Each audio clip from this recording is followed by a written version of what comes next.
Yan, pakuluan natin ng sandali. Tapos, hugasan.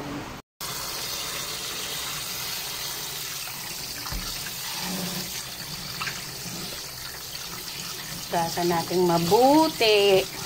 Yan.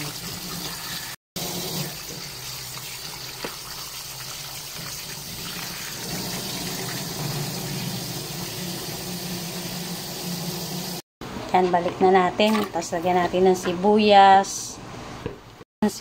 Pamintang crack sa buo. Hintay lang natin siyang lumambot. Natin ng asin. Gulay niya sibuyas na mura, pechay, repolyo, pechay bagyo. Yan lang kasi malang gulay eh.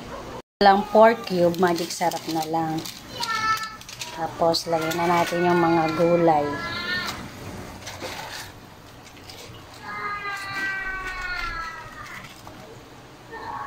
Tapos takpan. Gulay, gusto ko kasi marami. Ayan, takpan ko na. Ayan natin kumulo. Ayan, luto na to. Kung matabang, lagyan na lang uli ng patis. Sarap sana rito, may mais, kaso mahal ang gulay eh. Sarap nito, panalo. Ayan. Luto na to.